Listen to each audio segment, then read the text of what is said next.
Hi, this is Jonathan. How are you guys doing? In this video, I'm going to feature the Yamaha THR series, the 10 and the 30 wireless.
When I first saw one of these, it was in Wayne's little workshop office, and he used it for, you know, when he plays in jam or when he's testing out pickups, installation and stuff like that. I thought it was pretty cute. I thought it was just an amp head, but it sounded pretty good, you know, and I guess that was the first version.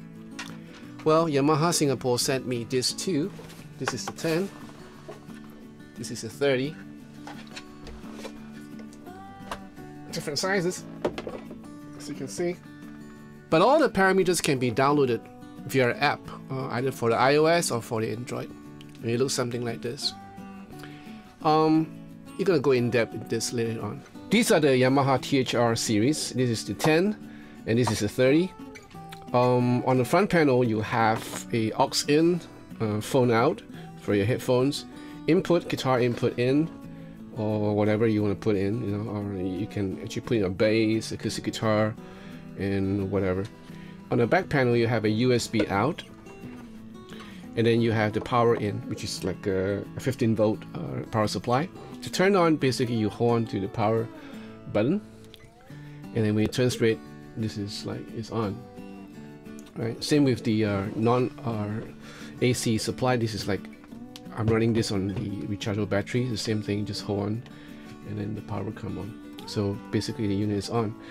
You have this cute little light coming down, which I think is pretty cool because it emulates like, you know, a tube. Like there's a tube up there, but there's no tube here. On the THR-10, basically you have the user memory bank or patch. You have 1, 2, 3, 4, 5, and you can actually save up to 5. And then you have the Bluetooth, where you can actually hook up to an app on your phone or your iPad or your Android phone. And then what you need to do is just to hold on to this tube. Like now, if I hold on to this tube, right now it's searching for a Bluetooth, and you can connect it to your phone or your iPad. On the front panel, there's not much difference between the 10 and the 30. Except for this switch here, where it gives you the option to switch from modern, boutique, or classic. You can do that on the 10, but only through the app. There's a whole lot of parameters that you can play around with the app, which I will show you later. Basically, what you have on the controls, you have the amp setting. You know, you can actually switch from clean to crunch to lead to high gain to special. And then you have bass, acoustic, or flat, made for keyboards. No? And then right here you have a you can actually hold for a tuner, and you can actually tune a guitar with this. It's pretty cool. I like this tuner. It works. And you can also use it as a tempo for your delay settings. Now, as far as controls are concerned, you have the gain, master, bass, middle, treble, and these are the effects. So you can actually switch between chorus, flanger, phaser, tremolo, and there's this little room for you to play with on how much effect you want in the mix. You can actually, of course, do it on the app, which is more detailed. You know, you have the echo or reverb. In which case, you can actually select your echo or your reverb. Now, on the app, it gives you the option of separating this, so you can actually have echo and reverb at the same time. And then you have the output stage, where this can be controlled by the USB out, meaning this can act as an interface. So whatever you are playing to your DAW will also play back through here. And you can actually adjust how much of the playback you want. This will dictate how much guitar you're hearing and how much music you're going to hear on a backing track or whatever you have. Of course, this will also control the aux in which case you can hook this up to a CD or to an MP3 player. The wireless ready means that this unit can work with the Line 6 G10 relay G10 transmitter. You can just plug this in your guitar, and in the app you can actually source around for the channel that this transmitter is on, and once you had it set, you're all set. The speakers, you know, I'm pretty impressed with these speakers. There's a 2 stereo speaker here, and I'll let you know the diameter of this. You can actually see it through the grill, and it sounds pretty full. I was quite impressed. On the THR-30, you have the additional output, where you can actually hook up a line out, left and right, on a 1/4 inch. You can actually hook this up to a mixer or to wherever you want, like, you know, to your interface or whatever. So this is what you see on the iOS app on the iPad. On the top you have 3 sections. You have the classic, the boutique, or the modern. I'm going to just touch on the modern. I'm not going to go through the rest because it's going to take too much time. Now, as you set your effects, your time-based effects, like for example the chorus, the delay, or the reverb, and the compressor, these will not move as you scroll through your various amp models. The only thing that is moving, if you notice, is the gate, because as you go through the high gain amp, or you tend to need more gate, and the app automatically, or this is probably preset, in the original preset. So it tends to gain a little bit more to give your guitar the optimal clean signal. Now for the clean sound, right here is the cab. You can actually select what cab you want. Right now I have the California 112. You can switch it to various others cabinet if you choose to. I'm going to just do the 412 right now. You notice the sound just changes radically. Of course, 412 compared to a 112.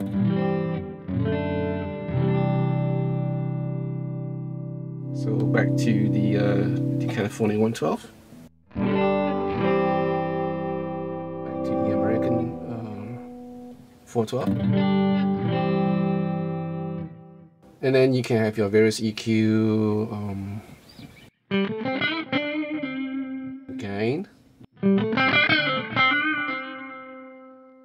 in the compressor setting, in the gate setting. Now, this is where the effects, the time-based effects are at. Right now, you can switch on your chorus if you want to.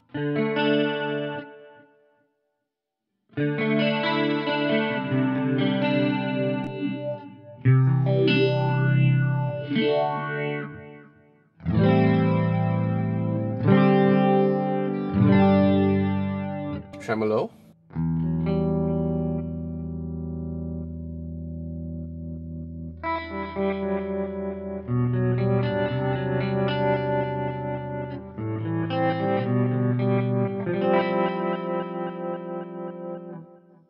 You have your echo, and this is your tempo. There's not much you can choose. I mean, there's only one delay, and it's called echo.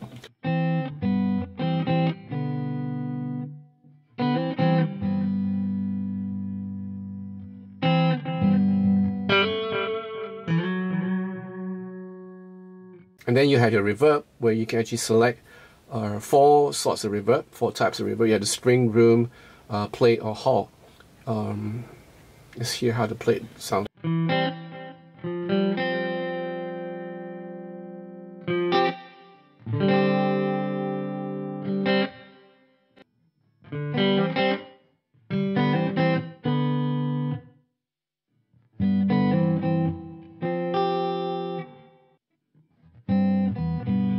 I'm going to stick to hall for the time being.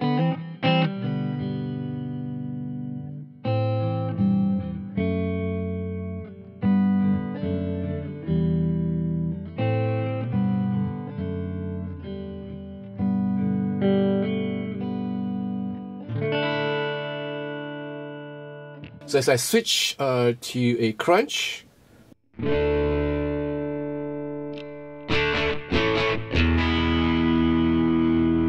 notice it reverts back to the 112. So I go into lead. And, it's a British 412 right now. The gate has changed, if you notice, right, from this to this. It's a bit brittle, so you can actually cut down into treble if you want to.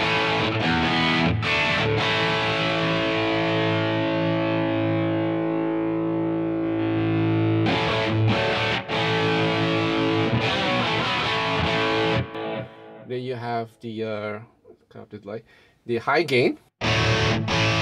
It's using a Brown 412s.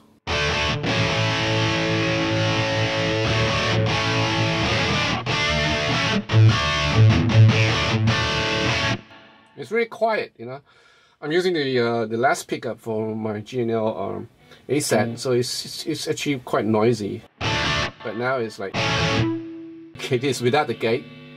This is the gate.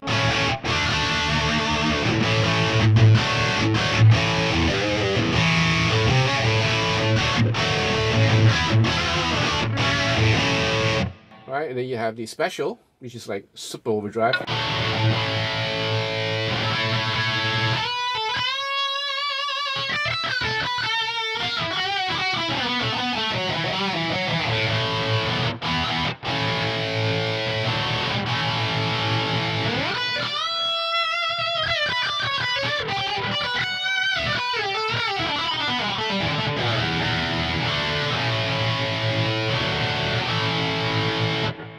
Again, without a gate, with the gate.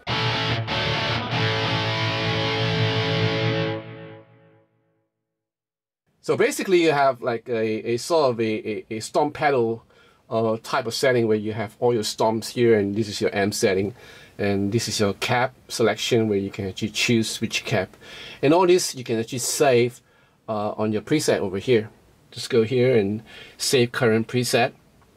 Right here you can have like load factory preset, save current preset, load preset, backup THR, this whole thing, and a lot more other function. You can actually save this to slot 1. So now this is saved to slot 1. So it's real simple, no brainer.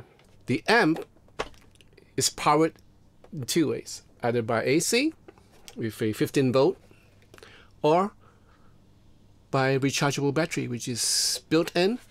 As you power on with the AC, it automatically charges the rechargeable battery, and once it's full you can actually take this out for a picnic. I don't know, for busking, for whatever, you know. And this amp can get loud if you want to. As to how long the battery will last, I will put it down here if I can find the information. It's basically a real neat practice amp. You know, you have your aux in, and you know, you can have earphones out if you want to be really isolated and not disturb anyone when you're practicing.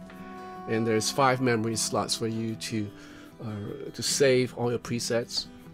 It's got great sound, great amp simulation with caps, even with caps, you know, with cabinets, and you can choose your 412s or your 212s or your 112, various models. And all these are available in the app. You can actually select it via the app. The speakers sound really good. And I was like kind of amazed that such a small unit can sound that big. You know, it has the bass, a good bass response. It has the highs and the mids, and it just acts like a normal amp. With the 3-way control, you have the bass, mid, and treble without the bright or presence. The effects are, yeah, they're okay. You know, not the boutique type of reverb or delay. You know, they make do. You know, you can probably if you're going to use it for practice, you know, it will suffice. The THR 30 has a line out, a stereo line out, and that you can actually use it in church, in small venues where you don't want to have a mic picking this up. You can have it lined out, and the line out is pretty neat. Of course, the 10s have the same line out via USB, in which case this acts as a interface, and you can record it through your DAW if you need to. Now the demo, or rather the sound that I played, was all recorded through the USB out. I didn't use the line out analog. I did not use any mic. It was from the USB out, and it sounded pretty okay, as you can hear. This amp is wireless ready, meaning you can actually use the Line 6 G10 relay transmitter with this unit, as well as the THR 30. As you know, Line 6 is now part of Yamaha, so it's a good collaboration between these two companies. This is a 30, and it weighs a little bit. In terms of sound, this has a little bit more weight, a little bit more bass response, and that's about it. Both amps practically sound the same. You know, I guess the diameter of the speaker is just like 1 cm difference. So what do I think about these amps? I think they are a great buy if you're looking for a practice amp or an amp to put somewhere in your room or in your office. And this amp sound good. You know, even when I play back the backing track through it, it really sounds good. It has the bass response. It sounds like a studio speaker. You know, and it's stereo. Although it's like, you know, in one unit by itself, you don't actually hear the spread, but it's still stereo, and that impresses the heck out of me. You know, I find that the sound of these amps, even on the 10 or on the 30, don't make no difference because it sounds about the same. Like I said, you can probably get a little bit of bass, or more bass response on the 30 as opposed to the 10, but they sound really good. So that's the difference between the first version and the second version. Because this is the second version, the first version has black. You know, it comes in black too, but it runs on AA batteries, and it doesn't have the wireless and the Bluetooth capabilities. The version 2 has all this, and if you choose to get these wireless versions, you have all that with the app and everything. But of course, there's the non-wireless version where you can still use the app, but you can't use the transmitter That's about it. I think that will be slightly cheaper, you know. So I spent a bit of time on this video because I was playing through the parameters, and it was so user-friendly, so easy to get a sound that you want, and you know, I can actually use this for recording if I choose to. The effects, of course, the time-based effects are a bit lacking, but the general sound of the amps and the amp simulations are quite okay if you tweak the EQ a little bit, you know. So I kind of like the noise gate because it's really musical, and it works, you know, it does work. So I want to give thanks to Yamaha Singapore for providing these 2 amps for this review. And if you like this video, give me a thumbs up, and please feel free to join this channel if you want to. So until the next video, you guys take care.